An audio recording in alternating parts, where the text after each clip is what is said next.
What's up, ladies and gentlemen? Welcome back to another edition of College Football Playoff Preview, powered by me, Austin Mock. You can find my work over at The Athletic. Um, Big week this week, as today, November 4th, the first college football playoff rankings of the 2025 season are due out tonight. Over at The Athletic, you can see my most likely bracket and all of my college football playoff projections, which are up on the screen right now. I'm going to go through them if you've tuned in before. But I also put out content today of my rankings. I try to predict what the committee will do. Obviously, a very difficult thing to achieve, but um, have had some success in the past doing this. And last year, first 12 team bracket had not only all 12 teams in the bracket, but also the correct seating for each team. So hopefully we can keep that keep that going for tonight's rankings. The big question, though, and again, if you have followed me before, is what is the committee going to do with strength of schedule? There has been talk of them changing how they handle it. They haven't, been putting enough weight on it in the past. That's what people were kind of calling for last year with the Alabama and SMU drama for the last at large bid last year. SMU goes to Penn State and gets absolutely smoked. So there is concern there. That's the thing that I'm looking forward to most tonight. We're gonna see, we're gonna get an idea of where do the Big 12 teams rank? BYU and Texas Tech, most notably there. Where do the ACC teams rank? Those teams we're talking about: Louisville, Virginia, and Georgia Tech. You can maybe throw a little bit of Notre Dame in there because of how many ACC teams they play. So yeah, very interested to see what we get there. That's really the only question. The rankings, as always, don't take too much into account these ones.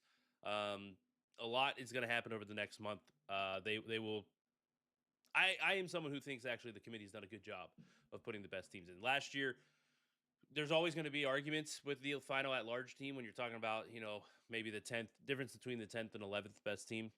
In the 4 team era, I thought they did a very good job of, separating the 4th best team and the 5th best team. Um, yeah. So if you don't recall, the top 4 seeds this year different than last year. It is not going. They are not going to the top 4 or highest seeded conference champions. Though there's no automatic bye for winning your conference, like we saw with Arizona State and Boise State last year. That is no longer a thing. It's just going to the top 4 teams. So as you can see on the screen there, Ohio State. Don't believe they've moved off of number 1 all year for me. Um, really, the question was basically can they beat Texas, and then they had a pretty easy road until they got to Penn State, but obviously Penn State's fallen off. So not a huge factor. Them. They just have Michigan remaining. Really, that's the only game that I think that they're in jeopardy of losing. They will be favored in that game. I have their most likely record as 12-0. As you can see here as I scroll down, greater than 99%. Oh no, I don't actually have their project. Oh, they're just under. Sorry, I will take that back. Indiana's the only team that projected record 12-0. That's why Indiana is slightly above them. So yeah, we see Indiana has slightly better odds to make the playoffs, and but Ohio State is ultimately the team that is most likely the number 1 seed in my bracket, which we then turned to number 2. Indiana's been there since they went over Oregon. They might have been number 3 actually. I think them and Miami were switching. That was the big move of last week. Miami dropping out. Same with Georgia Tech. Again, go back into the worry of what's going to happen with the ACC. Because as you can see, I have Georgia Tech and Louisville both in. That is an at-large bid. So there is an at-large bid going to an ACC team. That's my concern. Texas A&M and Ole Miss round out your top 4. Um, Ole Miss has a very manageable schedule the rest of the way. I don't have it up in front of me. Give me a sec. One of the easier schedules. I mentioned that they had once they got through LSU, it was basically a 2-game schedule for them. So Ole Miss is now, let's see here. They have played so far this year the 19th hardest schedule. They have the 58th remaining Toughest remaining schedule per my projections. Second best strength of record. That's going to be talked about a lot tonight. Do not. If you look at the article I posted with my CFP rankings for tonight, you're going to see strength of record. You're going to see strength of schedule. Those are not the only two things that go into how I do it. Those are not the only two things that go into the committee's viewpoint, even though we don't really know what goes into the committee's rankings. Be great if we could get some sort of ACC review process. Let's get let's live broadcast this selection process.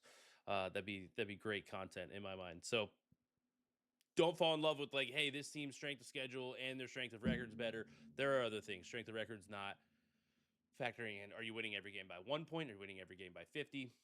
That matters as well. At least in what the past, from what I've found and what the committee likes to look at there. So Texas A&M is basically that team for Ole Miss. I think they have the better record. Being this is the difference though. Outside of the loss, is that Texas A&M has number one strength of record in my projections. A lot of people ask well, how are they? They have the 14th toughest pass schedule, 35th hardest remaining. People ask how are they number one? Just how like I said, it depends on how you look, and that's where, per my numbers, where they fall off a little bit. I do have a resume metric that I don't put out there. They are behind Ohio State, Indiana in that metric. That's more of under the hood metric for me. And then I personally just think in terms of the final straw as well, is who do you think is actually better? We've seen that in the past. Actually, in 2021 is the best version of this that I remember, when Michigan State beat Michigan. Michigan State then I think lost to Nebraska the following week, and they immediately put Michigan State behind Michigan by one spot, I think it was, in the playoff ranking. So the committee basically said, we think Michigan's the better team. We don't really care about that loss. So they were so far apart in terms of kind of the tier of where they are. So that's something to remember. Remember as well. So those two things, those are your top four. Don't fall in love with just what some metrics are put out there. It's not one or two metrics that goes into this. It is a much bigger conversation that ultimately we actually don't really know how the committee handles it. Alabama's your 5 spot. I have Alabama as the most likely team to win the ACC here. They have that one loss that was out of conference. If you remember, they dropped the opening week game to Florida State on the road. So Alabama has, I think, a straight shot into the SEC championship game. However, I don't know exactly if Alabama gets there unscathed. They're fourth in strength of record for me. Actually, their schedule's not it's not terrible. Houston or Auburn falling off. They're 45th hardest remaining schedule. They played the 7th toughest. So I am a firm believer that they will be despite Ole Miss being my projected 4 seed right now. I do believe that Alabama will be the fourth team ranked tonight. But they're the 5 seed in my projected bracket. The projected bracket, if you're following my stuff, projected bracket is what I think is going to be the most likely outcome at the end of the year after the conference championships. My rankings, if you looked at the projected rankings for tonight, that's what I think is going to be happening tonight. That's the difference here. Yeah, Georgia. Georgia's the next team, 6. I think they'll be ranked 5th tonight. I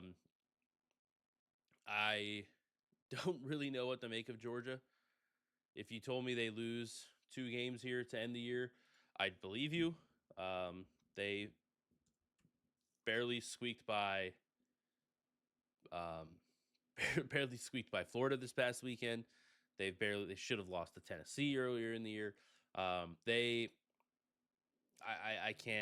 don't know. I can't really get behind them in this in terms of long term and what I expect out of these teams. So 4 SEC of the top 6, 4 SEC, 2 Big Ten. That is going to be I think that is my projected bracket.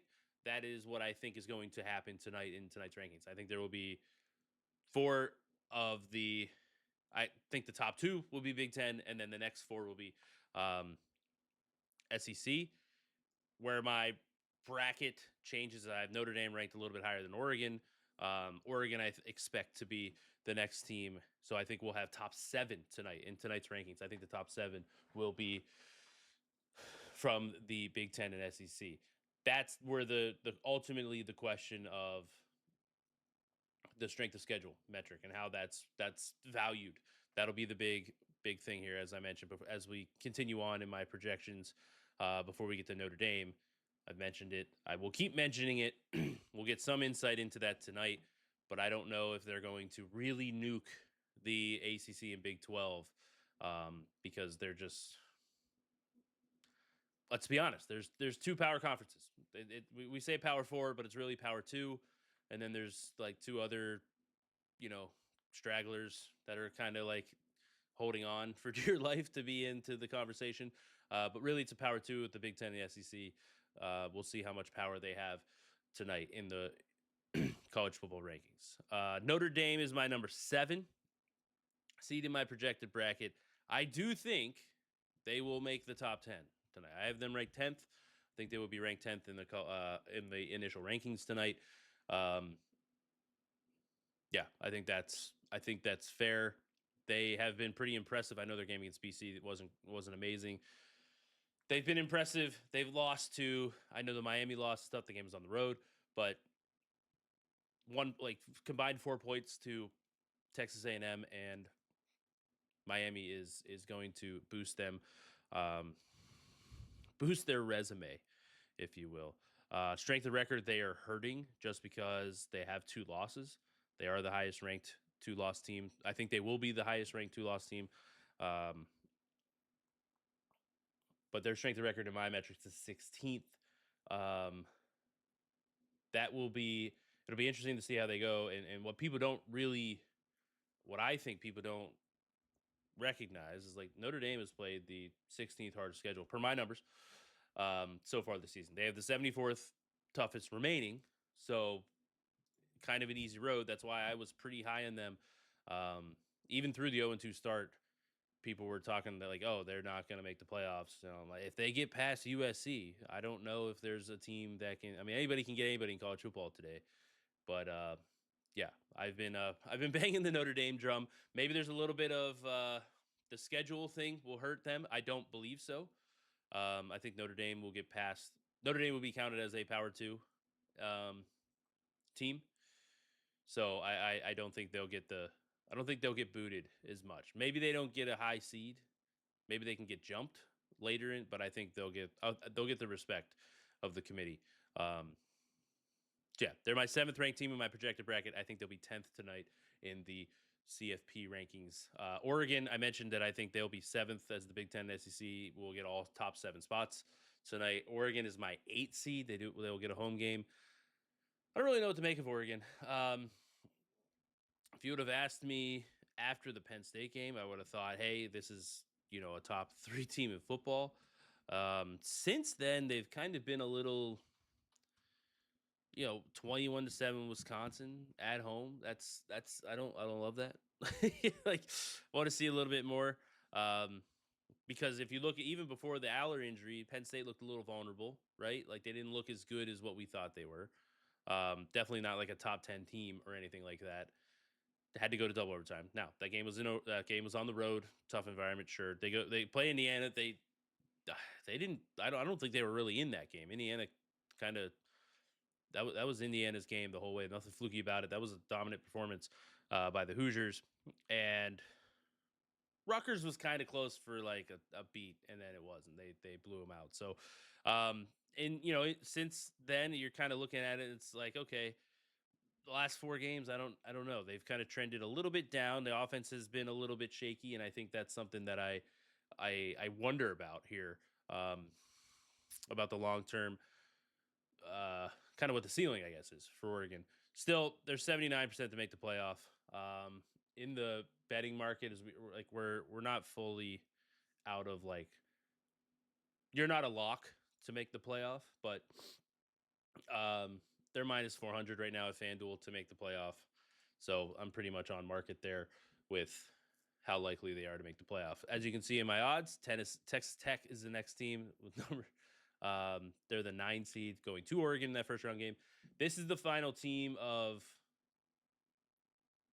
like very likely to get in, and things get a little bit more interesting as you get to the ACC champ and the final at large bid. Um, and the group of 5 bid is very interesting as well. But things get interesting after Texas Tech here. I think Texas Tech has a really good shot of one, obviously winning the Big 12. They are my favorite at 57% to do so, despite BYU, um, being the undefeated team. But they are 72%. They're minus 290 at FanDuel right now. Again, I'm pretty much on market with them. I feel pretty confident that that's where they're at. I have them at 11-1, most likely record, which means they win out. That's going to get them into the Big 12 championship game. So, yeah, we look at Texas Tech. Let me just their rankings. Where did that go? I got to pull up that tab. Strength of record 11th. Their strength of schedule so far this year is only 49th. The rest of the way 71st. So they're going to be, this is, again, we get into that conversation about how we're going to handle the Big 12 and the ACC. This is the question here. Is their schedule is going to end up somewhere in the 50s, possibly the 60s, and we're going to tell ourselves, like, there's going to be a question asked, like, should we boot them? Should we knock them down a peg or two? That will ultimately be the decision. Are we going to do it more than the past years? I actually think that the committee has done a fair job. I am fine with what they did with SMU and Alabama last year. Everything was pretty similar. Yes, Alabama played the tougher schedule, but I'm not going to sit here and say that Alabama was like robbed of a playoff spot because of how they didn't perform at a great level last year. And then we saw that again against Michigan in their bowl game. You want to talk about maybe they were not motivated, but couldn't beat a Michigan team as well in the bowl game, which neither did Ohio State. So who cares? But anyway, that's what we're going to see. So now we get into the interesting part. We've won through all that. We've won at large spot remaining. We have the ACC champion remaining and the group of 5. And this is now the group of 5 is now changed. Tulane getting absolutely smoked. Has flipped some things here. I'll just quickly touch on them. I have North Texas is my most likely team at 28%. Interesting thing here is you'll see James Madison. I went too far. James Madison here at 25%. The issue that I think that the Sun Belt and James Madison is going to have, obviously they have to win out. But South Florida from the AAC, I have them at 18%. And Memphis, I have them at 11%. I am much lower on Memphis than most have been all year. We'll see how that plays out. Tulane still hanging around at 6%. Navy 5%. So the AAC is overwhelmingly the team, the most likely conference to get the bid. What they need is all these teams to start beating. If you're James Madison, they need to beat them. They need all of them to beat up on each other to get ahead. I will say in my projected rankings, I have Memphis as the highest. They're 26th. I wouldn't be shocked if a team was not, a group of 5 team was not in the top 25. They'll probably get in, but because the bottom of the rankings here is pretty rough. But Memphis, North Texas, James Madison, South Florida is the rankings that I would put them in. I think the North Texas is the most likely team to end with being in the bracket. But that's where we are. That's where, if you look at my rank and see you could even see James Madison say like go 1% higher than North Texas, and North Texas still get this bid. It's because the overwhelming favorite is the AAC is going to be getting the bid most likely, probably 2/3 to 3/4 of the time. The AAC champ is going to get the bid here. So yeah, that's enough time in the group of 5. Moving on to like I said, the ACC and the at large. In this instance, I have Georgia Tech at 24% and Louisville at 19%. So Louisville makes the playoffs 40% of the time. Georgia Tech's at 30%. So technically, in this iteration, Georgia Tech is the ACC champ because they're the most likely team to win it, and Louisville is the at-large. Um, Miami has a uphill battle, or 15% uphill battle to get back into the conversation here. But again, Georgia Tech, they still have the game against Georgia, so they can follow up. But they because that's not the a conference game, they still have a chance of. I'm seeing them as they could win out in the ACC and make the title game. Louisville, it's a mess. Virginia's in the conversation. I don't think Virginia's all that well. I wouldn't be shocked if Virginia was ranked pretty low. I think Virginia's only getting in the playoff if they win the ACC. They have no shot of, and as you can see it there on the screen here, 20% to win the conference, 20% to make the playoff. My model only sees them making the playoff if they win the ACC. Louisville and Georgia Tech, those are a little bit different. Georgia Tech has a little bit of a chance. Louisville actually pretty favorable. My projections have Louisville as the 12th ranked team tonight. That's where I think the committee puts them. Virginia be 13th and Georgia Tech will be 15th. Big changes there. Louisville is 9th in strength of record. Georgia Tech is 8th in strength of record. Virginia is 12th. So I think there's just some resume and on top of the resume, there are some resume things that knock Virginia down. If you're confused and you're looking at Virginia's schedule, they're 8-1. They lost to NC State. That was not an ACC game. That was an out of conference game. So they are undefeated in conference play. So they have the inside track to the ACC championship game. Miami and SMU, they have a shot as well. They just need some extra work. Duke is kind of lurking there as well at 13%. So, but you get into more of those. Miami can pretty much only get in as an at-large, and the other teams are pretty much outside of Louisville, pretty much only getting in as the conference champion. Though I will say, Georgia Tech beating Georgia would be interesting. That would be an interesting trek there. So yeah, again, that's going to change if the ACC gets in the Big 12 have poor, I guess, showings in the rankings tonight by the committee. You're going to see USC go up. You're going to see Vanderbilt's odds go up. You're going to see, this isn't going to make people happy, but you're going to see Oklahoma's odds go up. You're going to see Michigan's odds go up. So yeah, that's something that I think we'll just have to kind of wait and see here on over the next month and see how these teams rank. Where do they go when they lose, depending on who they lose to and how much they're valuing that. So I'll go through again my top 10 Ohio for tonight's rankings: Ohio State, Indiana, Texas A&M, Alabama, Georgia, Ole Miss, Oregon, BYU, Texas Tech, and Notre Dame. I personally don't think BYU is all that great. They're on the bubble there, as you can see in my most likely bracket at the end of the year. I don't think they have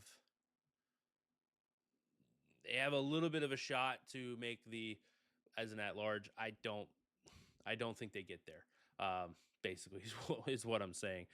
They've played the 57th tough schedule. They have the 20th hardest remaining schedule, so they have their work cut out for them. That a lot of that will depend.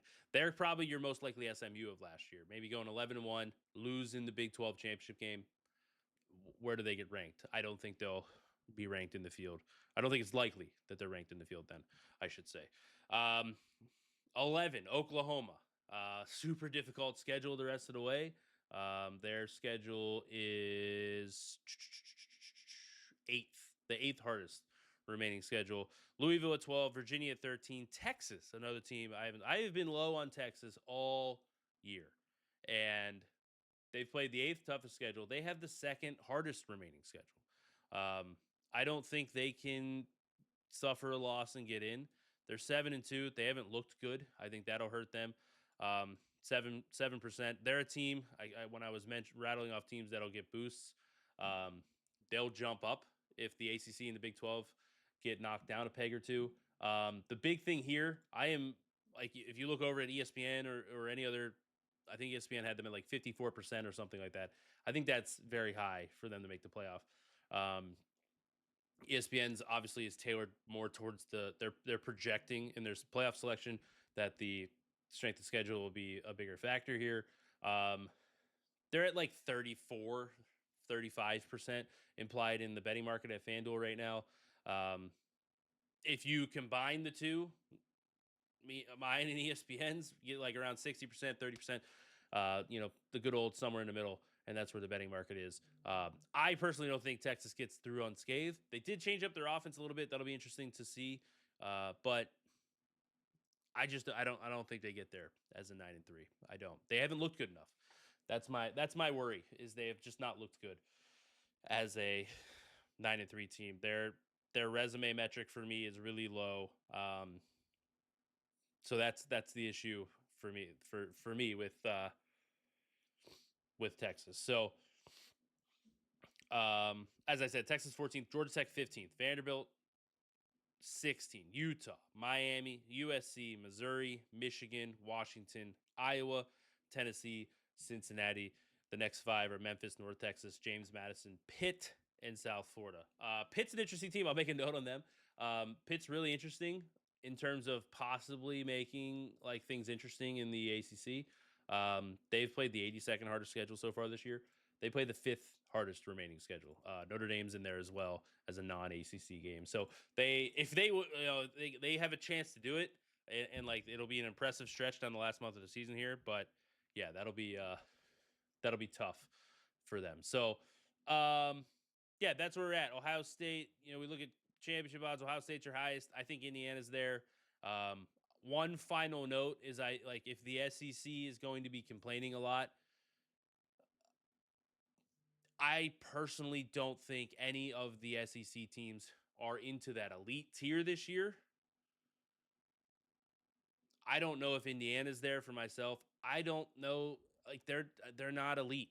The conference is elite in terms of depth. The top is not. I think if you take Ohio State, Indiana, Oregon versus the top three, whomever you want to throw out there, we'll just go by the rankings there: Texas, Ole Miss, and Alabama. I think the Big Ten is favored to win two out of those 3 games. So that's going to be the difference here. That's been the trend for the last couple years. Is the top of the Big Ten is better than the top of the SEC, but the middle of the SEC is better than the middle of the Big Ten, and it's not close. So what does that mean? We'll see. We'll see how the committee ranks that, but I do think that the top of the Big Ten is better. So if we do hear some crying from the SEC schools, listen, you got 4 teams in there. Is there a 5th possible? We're talking about putting Vanderbilt in. I think we're if Vanderbilt's the team you're trying to go for, Texas even, I think we're kind of think the conversation says enough for itself there. So as always, this can be found over at The Athletic. My social media, AMOC419 on just about Twitter, X, Blue Sky, Threads. I put some stuff on Instagram if you want to follow me as well. Not as much, but over at The Athletic is where you can find my content. I am pretty active on social media, so if you have any questions, please feel free to reach out. I'm glad to talk some shop with you. As always, thanks for tuning in, and yeah, we'll see what the rankings get. Follow me on Twitter. I'll probably do some reactions to them tonight into tomorrow as well. So that is it for me.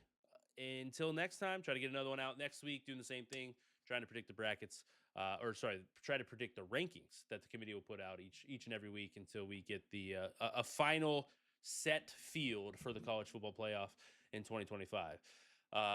That's it. I'll see you next week. Thanks for listening. If you haven't, I should have probably said this off the top, hit the like button, hit subscribe. I appreciate it. It helps me circulate the content. So please do so if you are so kind. And yeah, I'll see you next week and doing some more content.